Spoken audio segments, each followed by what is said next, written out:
बंगाली से, जो कि मेरा मायका है।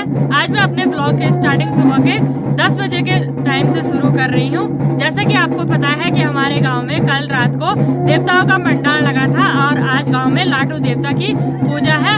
जो मेरा पहला ब्लॉग था वो भी लाटू देवता की पूजा से शुरू हुआ था और आज मेरा जो 1 साल कंप्लीट होने को है 14 तारीख, तो आज में फिर से मुझे मौका मिला है कि लाटू देवता की पूजा का जो उपलक्ष्य है उसमें ब्लॉग बनाऊं। तो चलिए जी, आपको लेके चलते हैं देवता जहाँ पे नाच रहे हैं वहाँ की तरफ।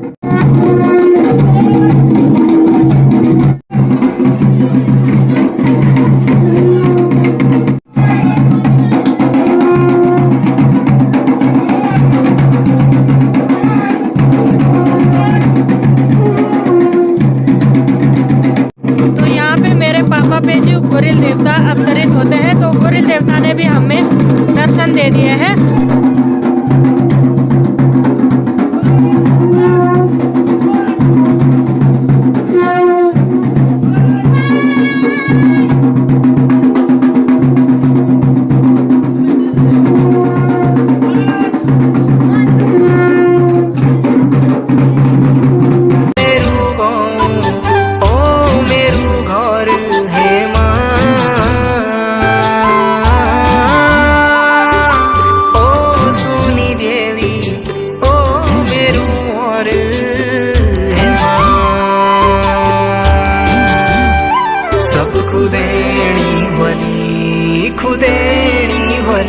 सब खिजानी होली ओ माँ, ओ ठंडी धार पानी की छलार है माँ।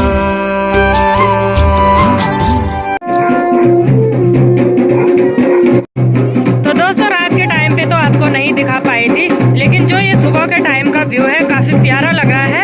ये है हमारा पड़ोसी गांव चौरा, वहाँ है मैठाड़ा, उसके ऊपर पे है नौड़ी गांव और इधर से है मजोली सौट वगैरह, और यहाँ पे है अर्धनारेश्वर धाम मजरा महादेव गांव है तलगांव, और थोड़ा सा सुनार गांव दिखाई दे रहा है, और ऊपर है सौटी गांव।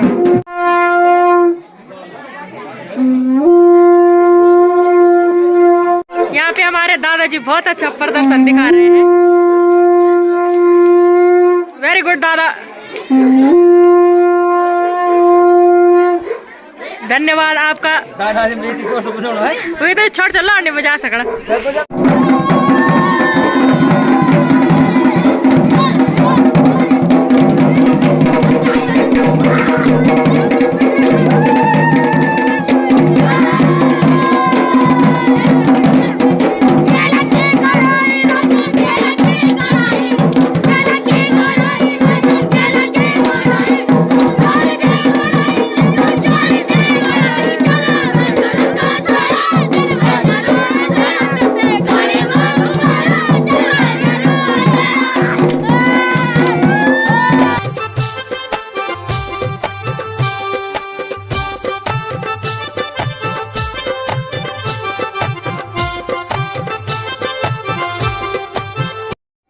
पंचायत चौक जैसा अपना ही घर है, तो यहाँ पे पूजा कराई गई थी और यहाँ पे सभी देवी देवताओं का मंडाल लग चुका था और यहाँ पे पूजा संपन्न कराई गई है। तो अब इसके बाद ना मंदिर में जाने की तैयारी हो रही है, तो सभी लोग अभी के टाइम पे मंदिर के लिए प्रस्थान कर रहे हैं।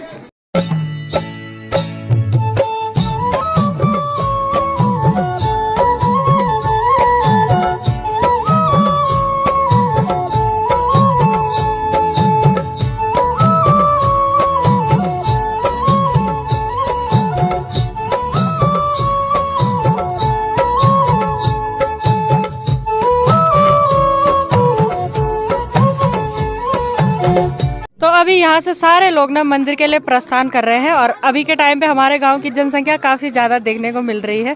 हालांकि पंचायती घर में कम ही थे, पर अभी के टाइम पे बहुत ज्यादा है और लंबी कतार यहाँ से लगी हुई है। मौसी लोग भी आ गए हैं और शहरों से आ रखे हैं, तो थोड़ा आराम आराम से जा रहे हैं। और ये पीछे की लंबी कतार तो है ही, वहाँ नीचे पे भी काफी सारे लोग चले गए हैं और यहाँ से काफी आ रहे हैं। ये देखिए दोस्तों, और यहाँ पे मेरा बोझ आ गया, मैं नहीं ले जा रही।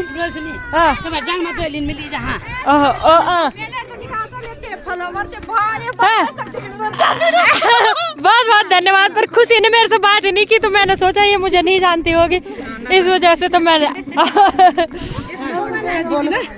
मैं तो सबको बताना चाहती हूँ कि जितनी ये गोरी है उससे 4 गुना और गोरी है। अच्छा, इस फिल्टर का कमाल नहीं है ये। और ये पुराने जमाने में सुना आपने स्नो वाइट, ये वही है स्नो वाइट है। स्नो वाइट वाली कहानी नहीं सुनी आपने? नहीं, वही है ये। अच्छा, उसके लिए तो धन्यवाद। पर चाची बल मेरा वीडियो देखने के लिए स्टैंड वो बनाते हैं घरेलू। वो हॉट पॉट जो है उस पर लगाती हूँ मैं वो फोन, और आराम से नाश्ता करते समय सुबह आपका वीडियो देखती हूँ, और बच्चों को सबको पहले बताती हूँ, बीच में आएगा उसकी तो खैर नहीं। तो चाची इतना प्यार देने के लिए बहुत बहुत धन्यवाद चाची जी के लिए। होगी चाची नाश्ता करते टाइम पता चलता कि घरेलू कवर खा लोगो।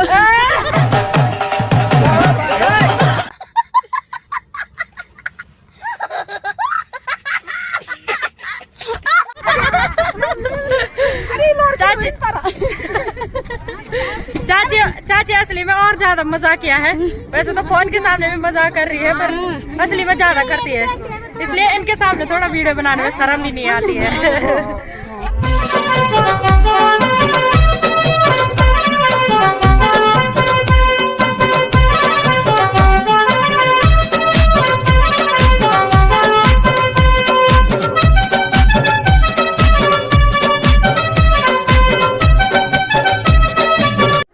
फाइनली हम मंदिर में पहुंच गए हैं, और पूरे 1 साल बाद, मतलब 1 साल में 2 दिन कम है, बोले तो 3 से 63 दिन के बाद ये फिर से मेरे कंधे में आई और इसने मेरी गर्दन ही तोड़ दी।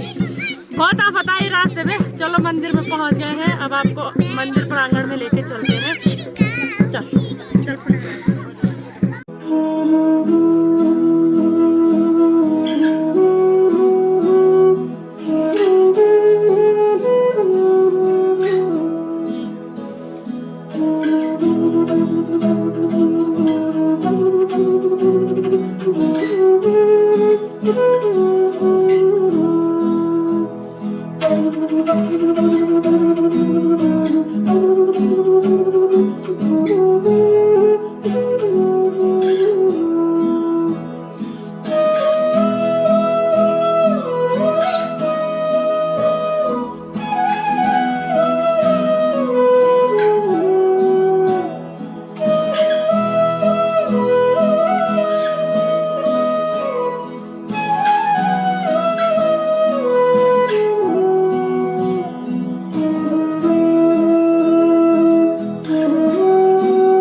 मंदिर प्रांगण के आगे पे जो ये काफल का पेड़ है, एक पहाड़ी फल होता है जो काफल, कई लोग काफल से परिचित होंगे कि काफल चैत्र मास में पकता है, और ये उसी चीज़ का पेड़ है, तो काफ़ी शुभ माना जाता है। क्योंकि मंदिर प्रांगण में काफल का पेड़ है तो ये बहुत अच्छी बात है।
पहुंच गए थे और सभी इंतजार कर रहे हैं। जैसे ही पूजा संपन्न होगी तो उसके बाद जो प्रसाद होता है वो सबको वितरण कर दिया जाएगा। फिलहाल तो सभी इंतजार कर रहे हैं क्योंकि लंबी पूजा चलती है। तो बैठे हैं और सब अपने दोस्तों के साथ गुट में छुई बातें लगा रहे हैं और थोड़ी देर में जो पुजाई है वो वितरण होने लग जाएगी, तब हम भी खाते हैं। पूजा संपन्न हो चुकी है और पुजाई यहाँ पे वितरित होगी, तो सभी लोग लाइन से बैठ गए हैं और इंतजार कर रहे हैं पुजाई खाने का। तो जो हमारे गांव के पुरुष वर्ग के सारे पुरुष हैं तो अभी तैयारी हो रही है। जो सारे लोगों ने मिलकर पूरियां बना रखी थी उसको टुकड़ों में बांट रहे हैं, क्योंकि यहाँ पे इतनी सारी जनसंख्या है तो इनके बीच जो पुजाई है उसको पूरा करना काफ़ी मतलब मुश्किल हो सकता है। तो छोटे छोटे टुकड़ों में सबको बांट दिया जाएगा और उसके बाद जैसे जिसको दोबारा मांगना होगा तो वो दोबारा मांग सकता है। हमारी ताई जी, दादी, भाभी जी सभी लोग इंतजार कर रहे हैं पुजाई मिलने का। सारे लोगों ने पुजाई भी खा ली है और सभी लग गए हैं घरों की तरफ और हम भी पुजाई सपोर्टने पे लगे थे। पूरा ध्यान पुजाई खाने उस टाइम पे शूट नहीं हो पाया था। हम लगे हैं घर के रास्ते और मिलिए हमारी नई नवेली भाभी जी से, श्वेता भाभी जी से। जैसे कि कुछ दिन ब्लॉग पहले मैंने आपको राधा दिखाई थी, तो राधा के जो बड़े भैया है उनकी भाभी जी है ये, मतलब बड़े भैया की वाइफ है, तो हमारी भाभी जी हो गई है। और भाभी जी का गांव है बमर्त। तो वैसे तो हम भाभी जी से पहले भी मिले थे पर फिर मिल गए हैं। तो भाभी जी आपको हमारा गांव कैसा लग रहा है? वैसे तो भाभी जी देहरादून रहती है पर गांव कैसा लग रहा है? ठीक है अच्छा है। अच्छा है? देहरादून अच्छा है कि गाँव अच्छा है? ट्रेन की पटरी, उल्टे मकान। उल्टे मकान तो है पर हमारे गांव की खासियत है, लोग हमारे गांव को उल्टा गांव बोलते हैं। खैर कोई बात नहीं, जो भी है ठीक है। अब ससुराल को तो अच्छा मानना ही पड़ेगा भाई, यही रहना है तो। और फिलहाल चलते हैं अब घर के लिए, देखते हैं। वैसे भी आसमान खराब हो रहा है तो घर भाग जाते हैं यहाँ नहीं रहना चाहता। दोस्तों अभी शाम के 5 बज चुके हैं, मेरी तैयारी जाने की हो गई है। वहाँ हमारा भैंस दूध नहीं दे रहा है, इस वजह से जाना पड़ रहा है। और जैसे मैंने आपको बोला था पंचायत घर में लोगों ने सिर से पुजाई खाई, तब तक मैं सो गई थी और मम्मी ने घर के लिए ही रखा है, मतलब पुजाई तो घर के लिए रखते ही है। तो अभी मैं विदाई लेती हूँ भाभी जी से। भाभी यही तक आ रही है क्योंकि घर पे भी कोई नहीं। चल ठीक है, बाय। पर चल गए ना तीर में ना अरे ना ना भाई यार दोस्तों भाग मुझे पैसे बाय। चल ठीक था, चलते हैं। और परु तो नीचे पे चली गई है पहले ही। यहाँ से ना मम्मी और परु मुझे छोड़ने आ रहे हैं, है ना? परु भी आ रही है। दादी बैठा, आ रहे दादी। और आसमान भी ना बहुत चेंज सा हो गया, आसमान में बादल बादल लगे पड़े हैं। और मेरा जो जुकाम है वो एक टाइम पे तो बढ़ गया था पर अभी ठीक है। तो चलो ये भी ठीक हो गया। परु मेरे साथ आ रही? आ ले चल मैं ठीक। बाय परु, बाय बाय बाय, मिलते हैं। बाय बोल अर्चना, तब फोन करो बाद में। मेरे साथ आ रहे? आले आले आले आले, चल मोटा। ओह मैं अपने ससुराल वाली रोड पे पहुंच गई हूँ, अर्चना के गांव वाली रोड पे है। खुद सुने तो आप गाँव के इसका भी बोलो वहाँ मन ही नहीं लग रहा था, क्योंकि ये भी अब मतलब इसकी छोटी बहनें हैं तो उनके साथ आदत पड़ गई है तो लगता ही है बुरा। रोड पे पहुँचते ही हमें गाड़ी मिल गई थी और वैसे तो गाड़ी फुल थी पर भैया ने हमें बिठाई दिया और फिर मैं अर्चना पीछे बैठ गए। तो यहाँ पे हम पहुँच गए हैं और फ़ोन की बैटरी भी बहुत कम है मेरी। तो व्लॉग भी मुझे लग रहा है काफ़ी लंबा हो गया है, तो व्लॉग को एंड कर देते हैं। मिलते हैं आपको जल्दी एक नए व्लॉग में, तब तक के लिए आप अपना ध्यान रखना। बाय बाय दोस्तों।